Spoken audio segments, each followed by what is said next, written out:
Hi there guys, I'm Nikhil from GreedyTech, and in this video, I'll be showing you all the best features of Realme 11 Pro.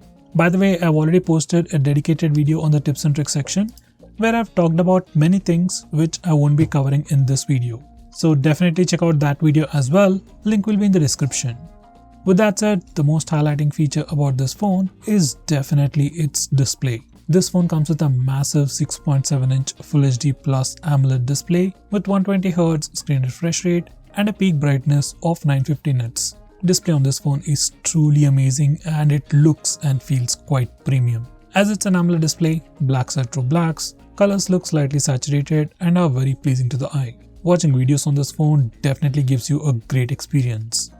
Next best thing about this phone is definitely its super fast charging speeds. This phone comes with a 5000 mAh battery and supports 67 watt Superbook charging. It comes with an 80 watts power adapter inside the box, but as I said, it only supports up to 67 watts. But still, charging speeds are impressive. In my charging test, it just took about 15 minutes for 80% of charge and it took about 53 minutes to fully charge from 0 to 100%. After 80%, charging speed does go down. You also have extra AI related features that can further slow down the charging speed to improve the battery health in the long term, which is a pretty good feature. Next, this phone also comes with dual stereo speakers with Dolby Atmos, and this is how they sound.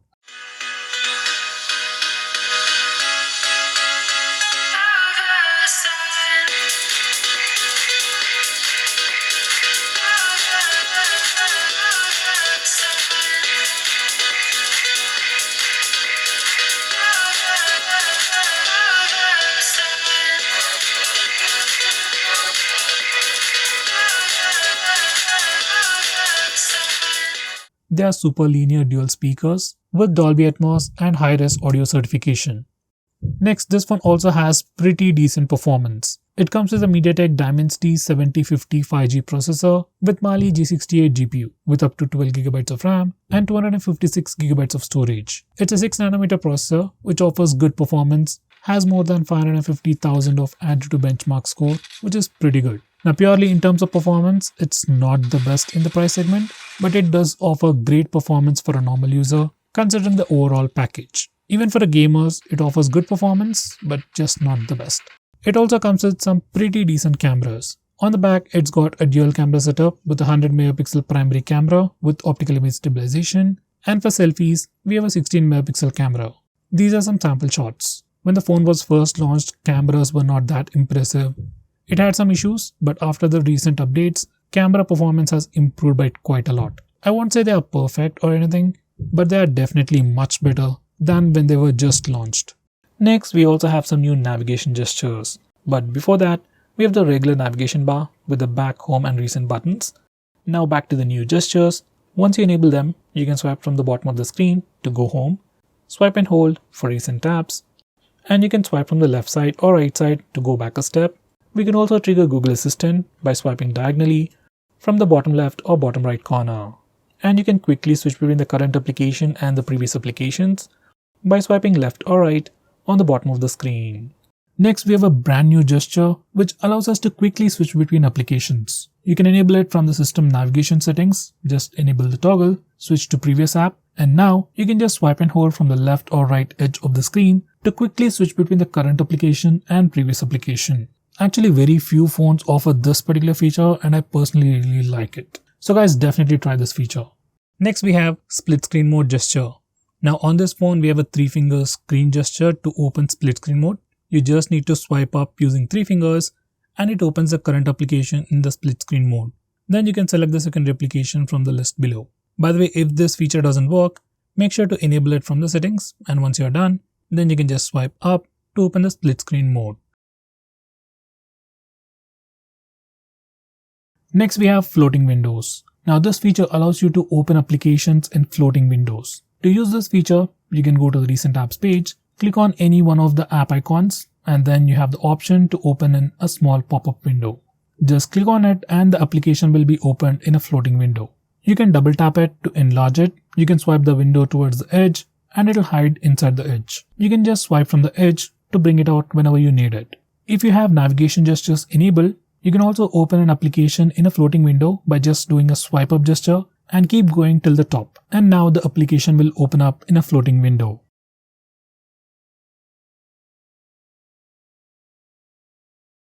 Next we have Assistive Ball. Now once you enable this feature, you get an assistive ball on the screen, which is just a floating button kind of a thing. And you get to have two options. You have gesture options and you have tap menu. In tap menu, you can just tap on the ball to access different functions. In gesture options, you can double tap the ball or do a long tap on the ball to perform different actions. We can configure all that from settings. Next we have Gaming Assistant. Now once you enable this feature, you can access the gaming assistant while you're playing games, and from here you can check your system status like the FPS of the game, CPU and GPU usages, and you can also perform some quick actions as well.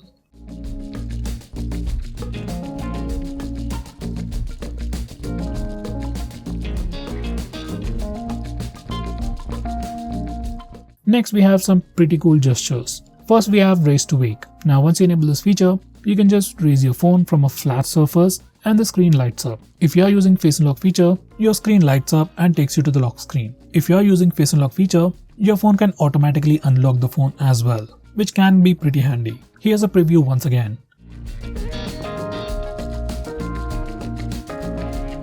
Next we have one-handed mode. Now once you have enabled this feature, you can just do a swipe down gesture on the bottom of the screen to pull down the screen to the bottom. Now the screen will minimize to a smaller window and you can access the complete screen at the lower half of the screen. If you want to exit, you can swipe up on the minimized window or just tap in an empty area at the top. This particular feature works only with the navigation gestures.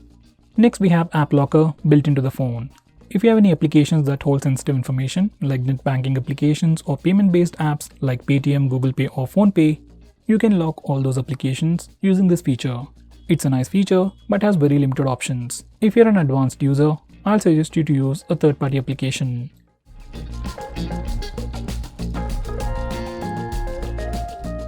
Next we have Private Safe.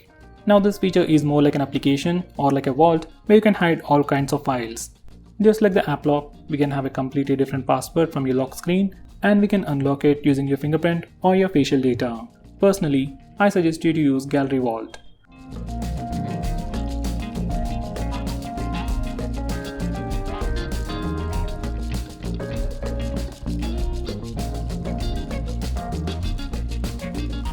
Next we have App Cloner. Using this feature, we can create duplicate versions of a supported application. Basically using this feature, you can use 2 Facebook accounts, 2 Instagram accounts or 2 WhatsApp accounts on the same phone.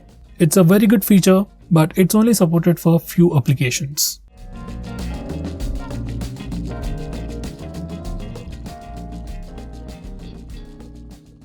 Next we have Power Menu. Now by default, whenever you press the power button, it'll trigger Google Assistant. But for some reason, if you want to use the power button to trigger Google Assistant and still want to access the power menu, this is what you need to do. Just press and hold the power button and the volume up button both at the same time and you get the power options. It's really not a feature, it's actually just a small tip. Next, we can also end calls using the power button. For it to work, you just need to enable this option, and whenever you are on a call, you can press the power button to end the call. This particular feature is particularly helpful for elderly people. Next, we have a pretty interesting feature called Auto Switch to Receiver. Now once you enable this feature, whenever you're on a call, you can lift your phone to your ear to automatically switch to the receiver mode. This works when you are using the loudspeaker mode and want to instantly switch to earpiece. Next, we can also schedule to power on and power off your phone. Now using this feature, you can just select the time and your phone will auto power on and power off. I would recommend you to daily restart your phone for the best user experience. So you can schedule your phone to power off, let's say at 2 in the morning, and power on at 2:01 or 2:10 AM in the morning. So your phone will restart automatically and you'll have the best user experience. Next, we have some screen off gestures. First one would be double tap to wake. Now once you enable this feature, as the name suggests, you can just double tap the screen to wake it up. If you're already using Face Unlock feature on this phone, you can just double tap the screen to wake it up, then your front camera will see your face and then it will immediately unlock the phone. Overall, it gives you a very immersive experience. Next, we have flip to mute. Now once you enable this feature, you can just flip your phone to mute an incoming call. Next, we have some quick launch shortcuts for the fingerprint scanner. Once you enable this feature, in the lock screen, you can touch and hold the fingerprint scanner Even after the phone unlocks, just keep holding it and you will see some quick shortcuts. Now you can swipe your finger left or right to switch between these applications and release the finger to open that particular application. You can also swipe down to close the application. Now from these settings, you can save your quick shortcuts. Next we have reading mode. Now reading mode on this phone is pretty unique. Once you enable this feature, your phone will automatically adjust the screen color temperature and make the display much more comfortable to read. You can either turn it on manually or schedule it to automatically turn on.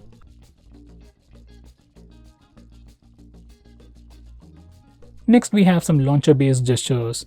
If you are using the stock launcher, you have some cool gestures and you can tweak them from the launcher settings. On your home screen, you can do a swipe down gesture to pull down the notification bar. You can double tap in an empty area to put the phone to sleep. And finally, you can do a swipe up gesture to open the app drawer.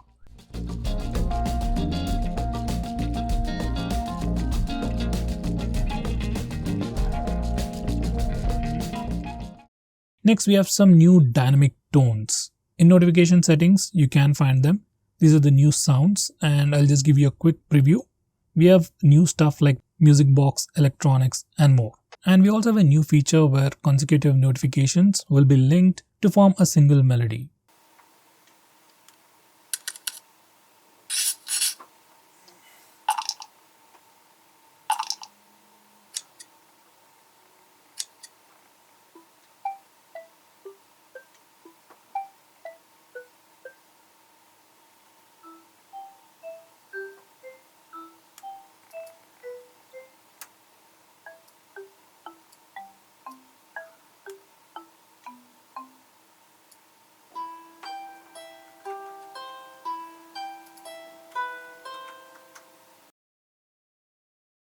Next we have kid space. If your kid is troubling you about your phone, he wants to play some games or maybe sometimes he accidentally purchases stuff, kid space can be quite useful for you.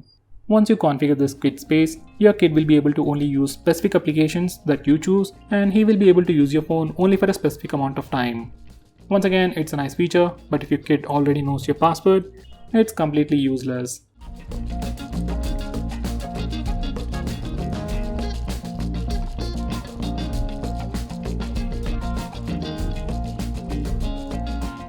Next, we have simple mode.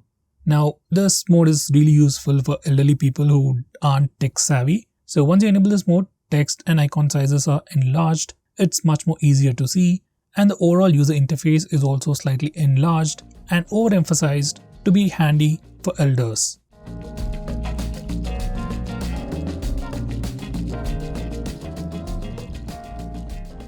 So guys, these are all the best features. If I missed out on anything important, do let me know by commenting below this video.